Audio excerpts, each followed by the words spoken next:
मौन है और शिष्य भी मौन है। गुरु मौन, शिष्य भी मौन, लेकिन शिष्यों के मन का सारा संशय विनष्ट हो रहा है। पंक्ति ये है कि विनष्ट यानी अपने आप खत्म हो रहा है। गुरु तो मौन है, गुरु कुछ नहीं बोल रहे। और ये पंक्ति आदि शंकराचार्य जी की है। उन्होंने लिखा है कि शिव युवा गुरु है, मतलब युवा है, नित्य नवीन है, पल प्रतिपल वो अभी अभी पैदा हुए ऐसे है। और शिष्य जो है वो वृद्ध है, यानी सबके बाल सफेद है और वो बैठे हैं, वो भी मौन है। गुरु, सदगुरु और जगत गुरु, इस विषय पे आपने थोड़ी देर पहले सुना है। गुरु साधन से यानी कोई क्रिया सिखा के आपको शिव की तरफ आवेशित करते हैं। सदगुरु मात्र अपनी दया से ऐसा कर सकते हैं, लेकिन वो भी एक नियम, एक बाध्यता, एक वर्जना रखते हैं कि ब्रह्मचारी बन के आओ या इस जाति इस धर्म के हो तो आओ। जगत गुरु शिव के बारे में ये कहा गया है और अनुभूत सत्य है ये कि वो मात्र अपनी दया से शिव से जीव को मिलाते हैं, यानी जीव को शिव बनाते हैं। और उनकी इस दया में कोई बाध्यता नहीं है, कोई बंधन, कोई नियम नहीं है। अब गुरु तो मौन है, यानी बोल नहीं रहे, शिष्य भी कुछ पूछ नहीं रहे, लेकिन उनका गुरु और शिष्य का अंतर मिला हुआ है, हृदय जुड़ा हुआ है, मन से मन का मिलन है। इसीलिए मन में ही गुरु जो है अपने ज्ञान को उतार रहे हैं और शिष्यों का संशय जो है विनष्ट हो रहा है। इसके लिए उनको बोलने की भी जरूरत नहीं। जगत गुरु शिव को ना तो स्पर्श की जरूरत है, ना तो बोलने की, ना तो मंत्रों का जप करवाने की, ना तो यज्ञ और आहुति कराने की, ना तो नक्षत्र का, ना तो राशियों का, न तो किसी भी तरह की स्थिति परिस्थितियों का, और ना तो किसी तरह के नियम बाध्यता का। महादेव की परिधि जहां से शुरू होती है वहां जगत के सारे बंधन टूट जाते हैं। इसीलिए मात्र वो मौन है, मगन है, अघोर है, शांत है, परम शांत है। और उनके शिष्यों का मन उनसे जैसे ही मिलता है उसका मन भी शिव की तरह ही शांत हो जाता है। ये आपकी अनुभूति भी होगी, ये हमारी अनुभूति भी है। आप बताइए, आप जब दया मांगते हैं महादेव से, जो भी ध्यान आपके मन में आता है महादेव का ध्यान जो आ गया है, मन उस पर टिक गया और हम कहते हैं हे शिव, आप मेरे गुरु हैं, मैं आपका शिष्य हूँ, मुझ शिष्य पर दया कर दीजिए। हमारा मन मात्र इतना संप्रेषण देते ही शांत हो जाता है। अगर आपके साथ ऐसा होता है तो आपका मन शांत होता ही होता है। किसी भी परिस्थिति में आप हैं, लेकिन आप एकदम परम शांत जैसे हो जाते हैं।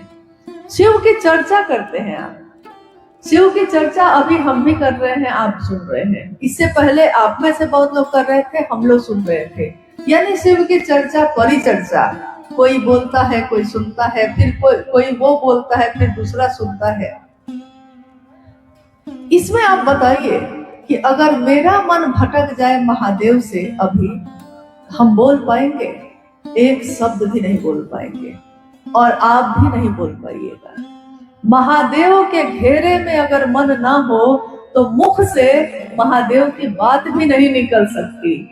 और महादेव के घेरे में अगर सुनने वाले का मन भी नहीं हो तो लाख अच्छी बात कही जाएगी, उसके मन में प्रवेश नहीं करेगी। वो बात बाहर से टकरा के लौट जाएगी, कितनी भी सुंदर बात हो।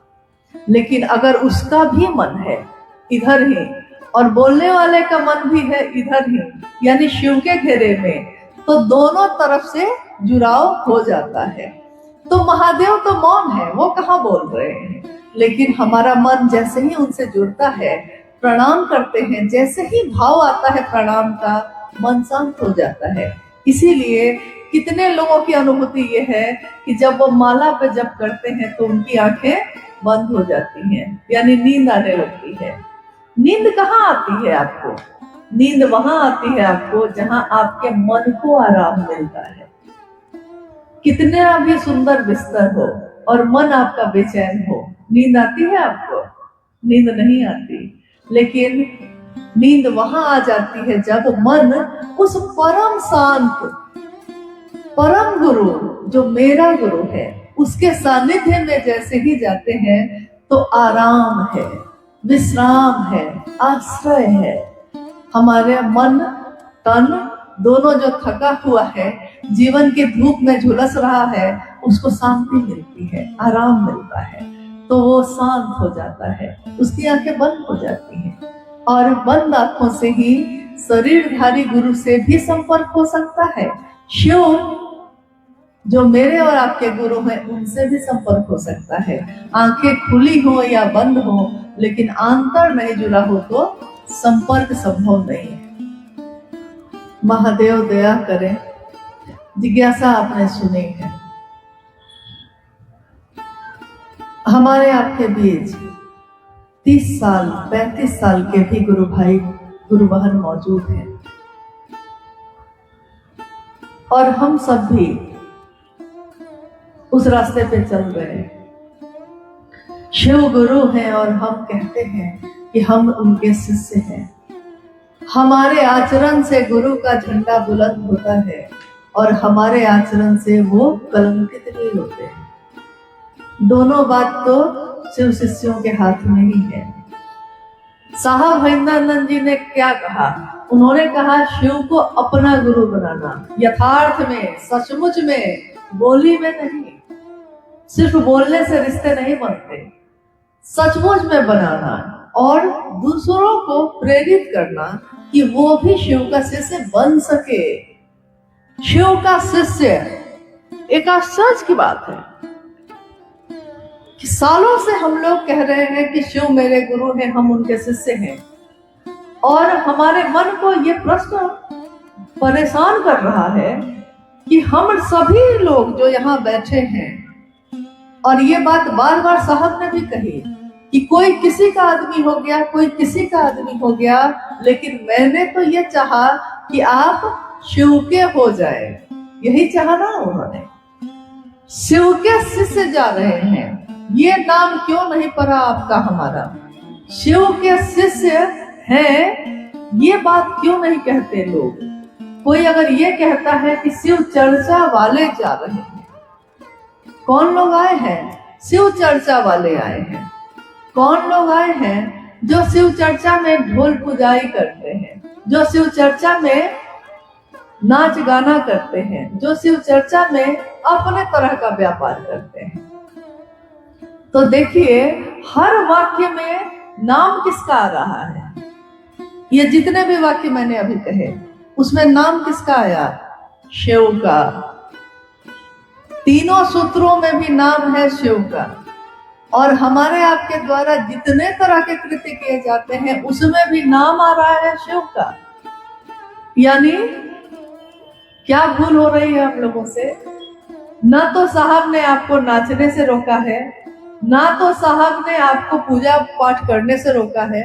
किसी भी काम को करने से साहब ने नहीं रोका। वो क्यों रोकेंगे? आप पूजा करते हैं और साहब क्यों रोकेंगे?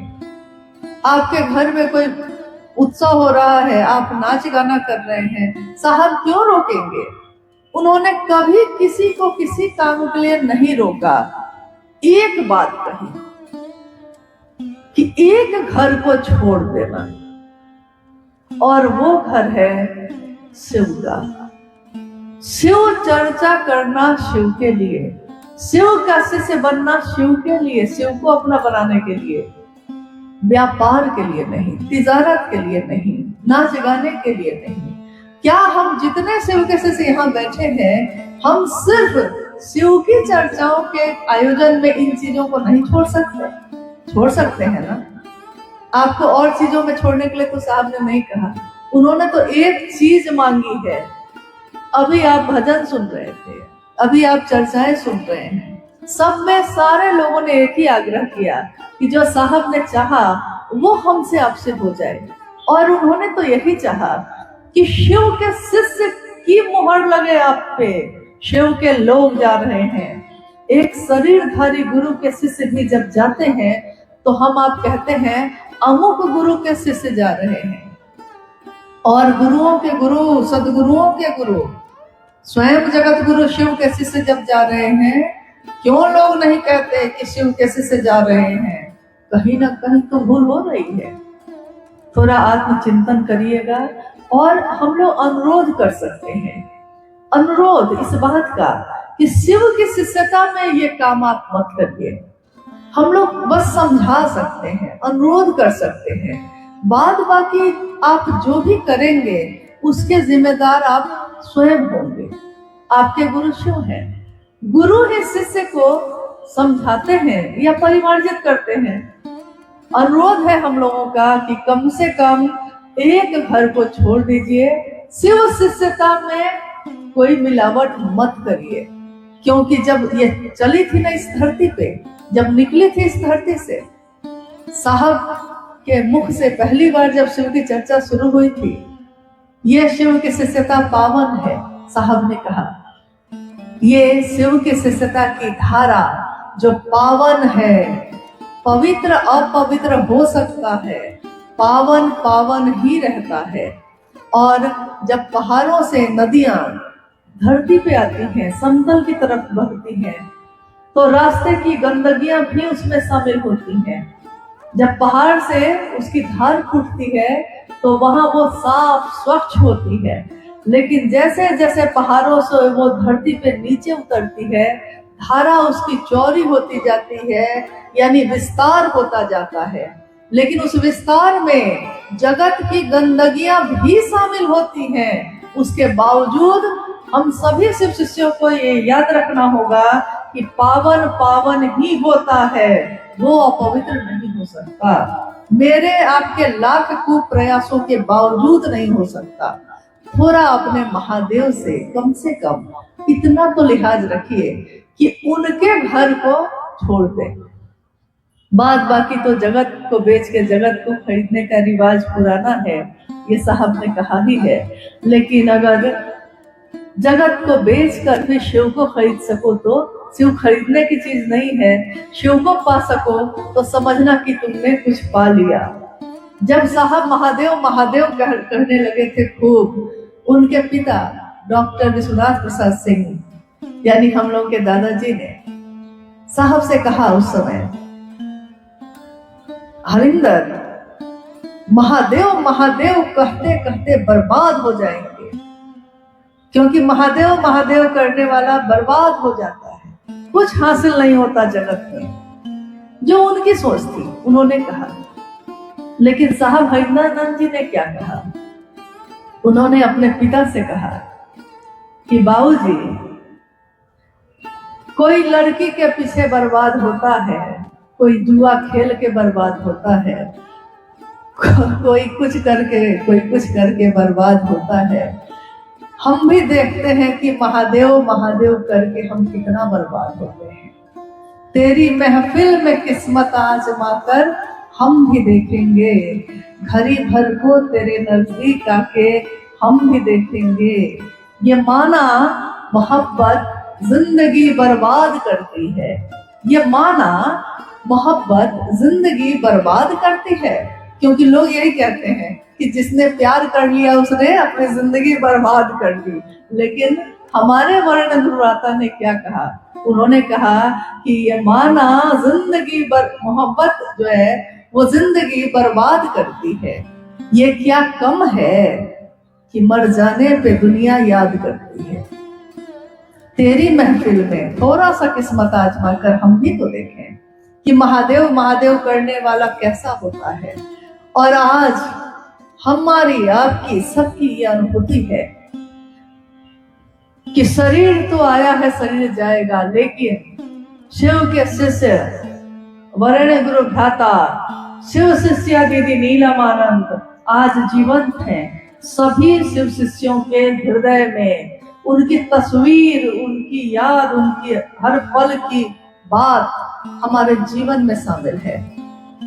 और उन्होंने ये चाहा है कि ये जो याद है ना, हर बात जो है हमारे जीवन के हर पल में वो जो साथ चल रहे हैं, उसमें उन्होंने चाहा है कि शिव कैसे से आंसू नहीं बहाएंगे, शिव कैसे से अपने गुरु के काम की स्थापना में अपने जीवन का सर्वस्व देंगे, हंसते हंसते देंगे, क्योंकि कदम मिला के चलना होगा हमको आपको। आज न सही तो कल, कल न सही तो परसों, चलना तो होगा। रास्ता एक ही है, गुरु एक ही है, और चलने की गति भी वही दे रहे हैं।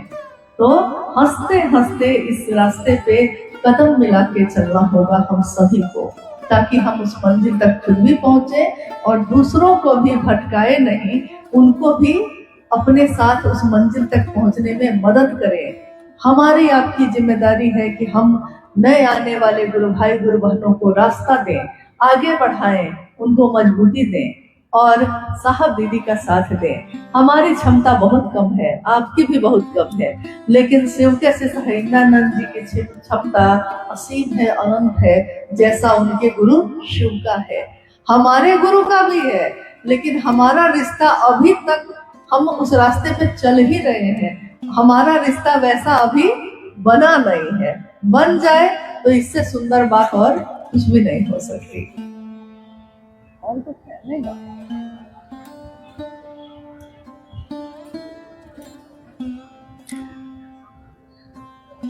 मलंगवा में ये शिव गुरु महोत्सव जो आज आयोजित हुई है और अब अपने समापन की ओर है।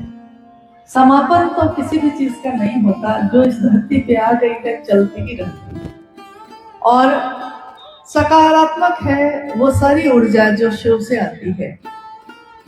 इसीलिए वो इतना सकारात्मक होती है कि नमः शिवाय जिससे हम प्रणाम करते हैं शिव को, उसके बारे में भी साहब ने कहा है कि ये एक ऐसा मंत्र है, या नमन करने की प्रक्रिया एक ऐसी प्रक्रिया है किसी भी चीज का प्रभाव नहीं है, न तो नक्षत्र का, न तो राशि का, न तो दिन का, न तो रात का, न स्थान का, न पवित्रता का, न अपवित्रता का। यानी कोई भी चीज ऐसी नहीं है जो आपके मन को रोक ले उस शिव को प्रणाम करने से, शिव को से दया मांगने से, या शिव की बात करने से। लेकिन इस बात को करने के पीछे ये भी याद रखना चाहिए कि न तो सम्मान हमारा होता है, न तो अपमान हमारा होता है। आप सम्मान देंगे तब भी, अपमान देंगे तब भी, ये होगा गुरु का। इसलिए कभी भी इस रास्ते पे चलने वालों से हम लोग अनुरोध करते हैं कि कभी भी अपना मत, अपनी स्थापना मत खोजिएगा, शिव की स्थापना हो, हर दिल में हो, और शिव धड़कनों में धर के हवा में खुशबू की तरह महके और दूसरों को भी सुवासित करें। ये मैं नहीं जानता शिव के साथ ये दुनिया की दशा और दिशा कैसी होगी, ये मैं जानता हूँ। ये नहीं जानता कि नहीं होगा तो कैसी हो। तो सदा हमेशा ये सुवासित रहे, सुगंधित रहे। हम सभी शिव शिष्यों का जीवन शिवमय हो, सुखमय हो, और हम दूसरों के भी काम आ सके। मेरे गुरु शिव का महादेव महादेव महादेव करते हुए ये जीवन गुजर जाए, उनके चरणों में गिर जाए और मर जाए हम। इस तरह हम सभी की मिट्टी ठिकाने लगे, क्योंकि उस मिट्टी में खुशबू होगी महादेव की। आप सभी के चरणों में प्रणाम है।